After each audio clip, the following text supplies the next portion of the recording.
네, 여러분 반갑습니다. 네, 밤새 좋은 꿈 꾸셨습니까? 엊그저께 비가 오고 난 후에 전국이 날씨가 갑자기 쌀쌀해졌습니다. 여러분들 감기 조심하시고요. 길이 또 빙판이 된 곳이 또 있는가 본데 출퇴근길에 운전을 조심해야 되겠습니다. 자, 지금 보고 계신 화면 여러분들 잘 아시는 벽상건설이죠? 많은 분들이 뭐 인제 막 급등하고 있는데 껄떡껄떡거리고 있는데 항상 여러분들 급등주는 바닥에서 매수를 해야 됩니다. 여러분들 뭐 아시겠지만 우리는 바닥에서 매수를 하고 있는데요. 지금 현재 일주 특강을 통해서 벽상건설은 관리 종목이었지만 관리 종목이 아닌 아주 우량한 가치주로 지금 제2의 벽상건설을 저희가 바닥에서부터 매집을 하고 있습니다. 이번에 일주 특강을 통해서 30분 넘게 또 많은 분들이 강의를 잘 듣고 계시는데요. 여러분들 특히나 2013년에도 겨울에 12월 달에 추천드린 종목이 2012년이죠. 1년 넘게 계속 네이버라든지 LG 하우시스 같은 종목들이 시장을 선도하면서 나오고 있는데 이번에도 힘들어 하시는 여러분들을 위해서 연구소에서 많이 고민을 했습니다. 그래서 특히나 2014년을 빛낼 종목들 그리고 제2의 벽상건설처럼 많은 수익을 줄 종목들 지금 바닥에서 매집을 하고 있습니다.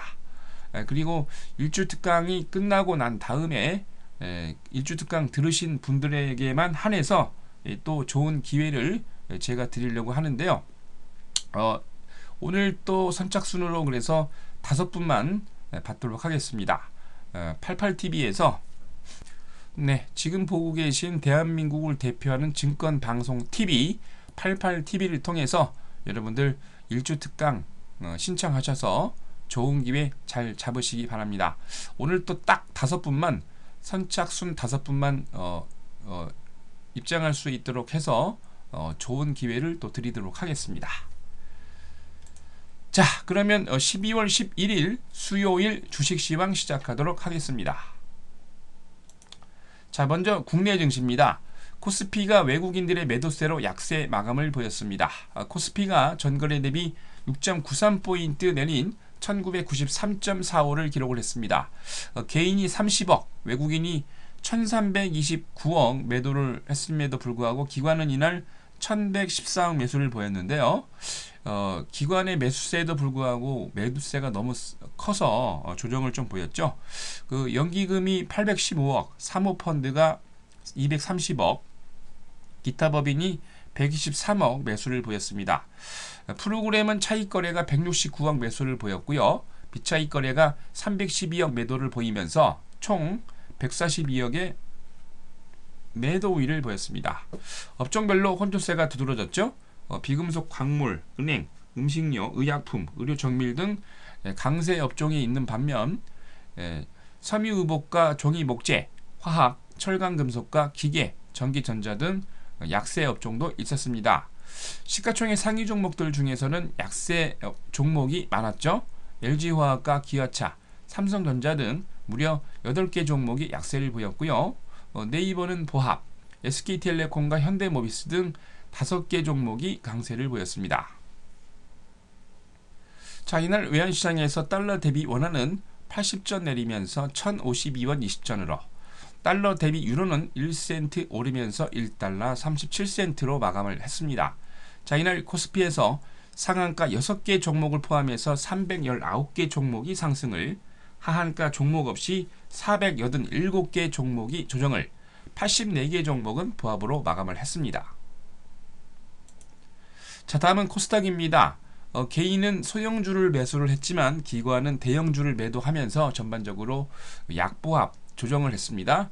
코스닥이 전날보다 4.51포인트 내린 497.71을 기록을 했습니다. 개인이 122억, 외국인이 31억 매수를 한 반면 기관은 43억 매도를 했는데, 특이하게도 제가 10몇 년 넘게 계속 주식을 했음에도 불구하고 이렇게 개인과 외국인의 매수세와 기관의 매도세보다 한참 많은데 이렇게 기관의 43억의 작은 매도에도 불구하고 조정을 보인 것은 바로 기관은 지수를 움직이는 대형주를 매도를 했고요. 개인은 소형주를 매수했기 때문에 지수와 연관이 없었다는 얘기죠.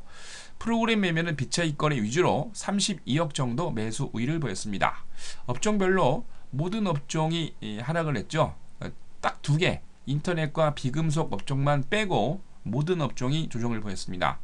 시가총액 상위 종목들은 강세 종목이 좀 많았습니다. 재밌죠? 예. 서울반도체, 메디톡스, 다음 등 7개 종목이 강세를 보인 반면 동선은 보합, SK브로드밴드, CGN, CJENM 등 5개 종목이 약세를 보였습니다. 자, 이날 코스닥에서 상한가 8개 종목을 포함해서 299개 종목이 상승을, 하한가 7개 종목을 포함해서 632개 종목이 조정을, 68개 종목은 보합으로 마감을 했습니다. 자, 다음은 유럽입니다. 미국의 테이퍼링 우려로 조정 마감했습니다. 유럽도 눈치를 많이 보고 있죠. 미국의 테이퍼링, 자산 매입 축소, 한 달에 380억 달러를 매수하고 있는, 풀어주고 있는 상태에서 돈을 회수하겠다는 얘기죠. 대한 경계감이 높아지면서 일제히 조정이 들어갔습니다. 6일 미국의 공개적으로 발표한 11월 고용보고서가 예상보다 양호한 실적을 나타냈고, 특히 연방준비제도의 12월 테이퍼링의 무게가 점점 가면서 유럽은 좀 준비를 하고 있는 모습이죠. 전날 연방은행 총재가 12월 출구 전략 가능성에 대해서 언급을 했고, 또 이날 제임스 블라드 세인트루이스 연방은행 총재가 노동지표 개선으로 인해서 테이퍼링도 가능할 수도 있다라는 또 발언을 또 했습니다. 유럽의 투자자들은 미국의 촉각을 세우면서 관망을 하고 있는데요. 여기에다가 프랑스 제조업 경기도 2개월 연속 부진을 보이면서 기대하지는 않았지만 역시나 하는 마음이 동요하고 있는 것 같습니다. 프랑스의 통계청이 10월 산업생산이 9월 대비 0.3% 감소했다 발표를 했는데, 시장의 예상치 0.2% 증가를 하회하는 모습이었고요. 이로 인해서 범유럽권 스탁스 유럽 600은 전날보다 2.24포인트 조정한 314.91을 기록을 했습니다. 영국의 푸티백은 36.17포인트 내리면서 6523.31을, 독일의 닥스30은 80.73포인트 조정하면서 9114.44로, 프랑스 객사공은 42.96포인트 내리면서 4091.14를 기록을 했습니다. 영국의 보험사 프루덴셜이 아시아 시장이 새로운 성장 목표로 지목을 하면서 1.6% 강세를 보였고요. 세계 최대 여행사죠. TUI 트래블이 2014년 여름에 예약 건수가 호조를 보이면서 기대감으로 13% 이상 급등을 보였습니다. 반면 도이치뱅크와 바클레이즈 등 은행주들이 약세를, BMW와 폭스바겐도 자동차도 별로 안 좋았고요. BH 빌리턴이나 리오틴토 등 광산주도 약세 마감을 보였습니다. 자, 다음은 미국입니다. 차익 매물과 퀀터터 이징 관망세가 유력하면서 전부 요거에만 전 세계가 지금 주목을 하고 있는데, 양적 완화 축소에 대한 우려로 투자자가 심리가 위축됐고, 특히 이제 S&P 같은 경우는 신고가를 경신하고 차익 매물이 나오면서 조정을 했습니다. 미국의 노동부가 10월 민간 대상 구인 건수를 392만 5천 건으로 4만 2천 건 증가했죠. 9월보다. 근데 2008년도 5월 이후 최고치를 기록을 했습니다. 당연히 좋아지고 있다는 얘기는 경기가 살아나고 있다는 얘기겠죠.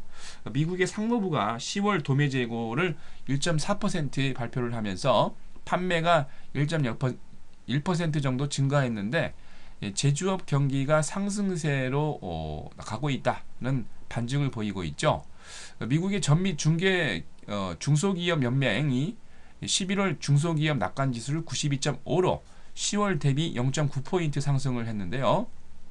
최근 경제지표가 연일 호조를 보이면서 특별한 일이 없는 한 퀀터터 이징을 조기에 축소할 것이라는 전망이 많이 나오면서 전 세계가 이것에만 지금 집중하고 있습니다. 특히 미국 연준이 이번 달 17일과 18일 2013년도 마지막 연방공개시장위원회 FOMC 회의를 개최할 예정인데, 여기에 지금 초미의 관심을 두고 있죠. 어제 또 재미있는 거는 미국의 5대 금융 규제 당국이 고강도 은행 규제 법안인 볼커룰을 승인을 했는데요. 이 전반적인 내용은 은행이 자기 자본을 투자를 하는 것을, 쉽게 얘기해서 은행이 가지고 있는 돈을 투자를 하는 것을 제한시키는 그런 룰입니다.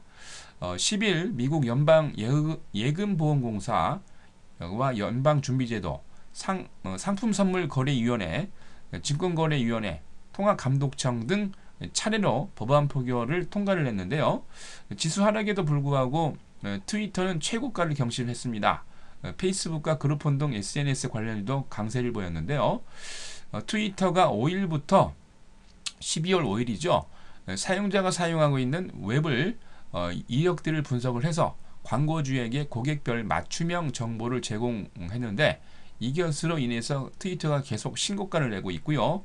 그로 인해 반사이익으로 그룹폰이 4.3%, 페이스북도 2.8% 등 SNS 관련 주들은 급등을 했습니다.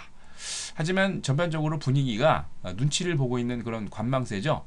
다우가 이로 인해서 52.40포인트 조정한 15,973.13을, S&P 500도 5.75포인트 조정한 1802.61로, 나스닥은 8.26포인트 조정한 4060.49를 기록을 했습니다.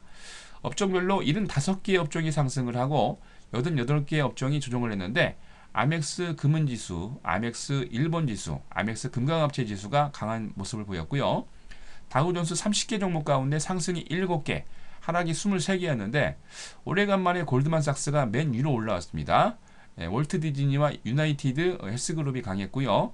나스닥 100 종목 가운데 상승이 41개, 하락도 49개였는데 북경에 본사를 두고 있는 인터넷 업체 바이두닷컴이 4.6%, 영국 저지주 세인트 헬러에 위치한 광산업체 랜드골드 리소스가 3.5% 강세를 보였습니다. S&P 500 종목 가운데 상승이 169개, 하락이 320개였는데요. 남아메리카에 본사를 두고 있는 정유업체 WPX 에너지가 4.1% 강세를 보였고요. 텍사스주 플라노에 위치한 소매업체 JC 페니도 3.5% 강세를 보였습니다. 자, 이날 뉴욕의 상하거래소에서 서부 텍사스 준전류는 16센트 조정한 배럴당 97달러 47센트로, 런던 IC 선물시장에서 북해산 브렌트유는 1달러 94센트 조정한 배럴당 109달러 73센트를 마감했습니다. 자, 이날 뉴욕의 상품거래소에서 금선물 가격은 4달러 조정하면서 온스당 1237달러로 마감을 했습니다. 자, 다음은 수요일 국외 증시 일정입니다. 먼저 미국입니다. 제이컵 루 미 재무장관이 하원 증언이 있습니다. 모기지 은행 주간 모기지 신청 건수, 11월 재무부 대차대조표, 에너지정보청의 주간 석유 재고 발표 있고요. 일본으로 건너가서 10월 핵심 기계류 수주, 11월 물가지수 발표 있습니다. 유럽으로 건너가서 EU에서 11월 장기금리 통계, 독일의 11월 CPI 발표 있습니다. 자, 다음은 국내 증시입니다. 코스피의 티웨이홀딩스 지역난방공사가 주주총회가 예정되어 있고요. 코스피의 미래산업이 증자하고 코스피의 범양건영이 92.87% 비율로 감자 예정되어 있습니다. 여러분, 12월이 박스권 행보를 하고, 그리고 제가 이미 지난주부터 말씀을 드렸지만 조만간 큰 폭의 낙폭도 크고 바닥에 떨어지고 난 다음에 급등도 빨리 나오는 그런 장이 연출이 됩니다. 이런 때일수록 여러분 현금 잘 갖고 계시고요. 특히나 말씀드렸지만 일주 특강을 여러분들 잘 이용하셔서 저렴한 비용으로 지금 30분 넘게 강의를 잘 듣고 계시는데 동참을 하셔서 여러분들 좋은 기회 잘 잡으시기 바랍니다. 자, 이상으로 12월 11일 주식시황 마칩니다.